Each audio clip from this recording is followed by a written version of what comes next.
In Afghanistan, the Taliban has cemented its return to power by finally unveiling an interim government. It's an all-male cabinet dominated by hardliners and includes an interior minister who's on the FBI's most wanted list with a $5 million bounty on his head.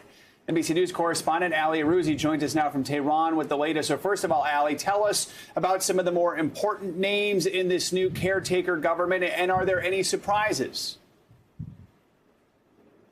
Good morning, Joe. Well, I think the only people that are going to be surprised are those that believe the Taliban when they spoke about an all-encompassing government that would include women. Look, the interim government that they've unveiled are all men, many of whom have a terrible track record in the U.S. and other countries, some of them even linked to notorious attacks on U.S. forces over the last 2 decades.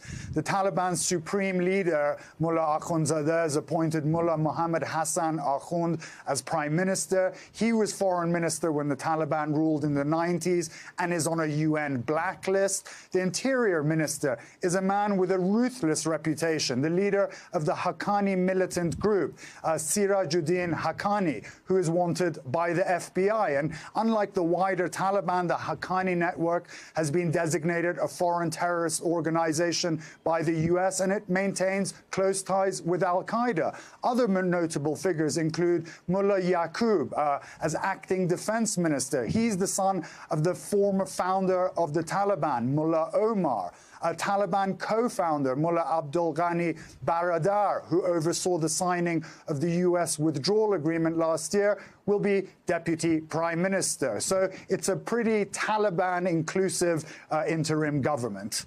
So, Ali, I mean, the Taliban said it wanted an inclusive government. Obviously, there were many skeptics, and it doesn't appear that that's the case in this instance.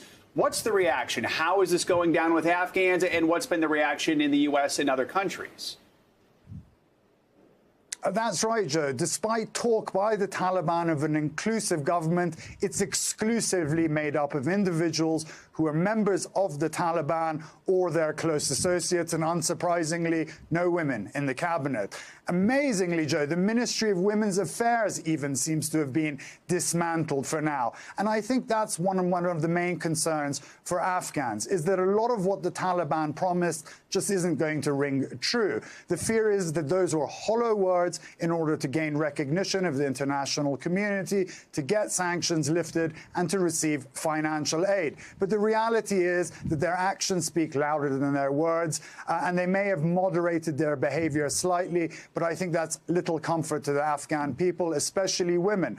Although some women have kept their jobs, many haven't. Female broadcast journalists have been told not to come back to their jobs. Female judges from the previous government are fearful of their lives, and women-led demonstrations against the Taliban have been put down violently. There are also concerns that the Taliban won't be able to transition from guns to government. We all know that they are capable fighters, but putting down your Kalashnikov and governing is a whole different story, and they don't have a particularly good track record of governing the country. And all of these factors has the U.S., has the UN, and others concerned about what is waiting for the Afghan people under Taliban rule. Yeah, and we know the State Department is certainly concerned by some of the affiliations with this new government here. Ali, while we have you, I also want to ask, our colleagues at CNBC spoke to a member of the National Resistance Front who said that fighting was going on in the Panjshir province yesterday, despite claims by the Taliban that they had captured the area.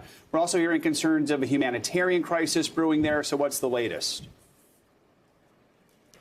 That's right. Well, the resistance in the Panjshir Valley say that they are holding out and haven't been overrun by the Taliban. Not yet, anyway. But a humanitarian crisis is unfolding in the last slither of territory not controlled by the Taliban. Families are trapped inside what is a narrow valley without enough food or medical supplies. The Taliban has cut internet and phone connections, as well as setting up road checkpoints, essentially shutting them off from the outside outside world.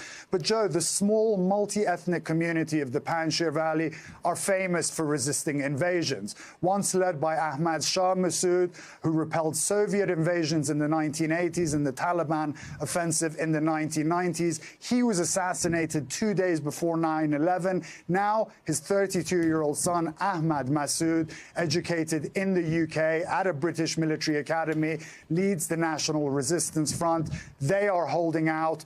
The big question is, how much longer can they hold out? All right, Ali, thanks for your reporting. Appreciate it.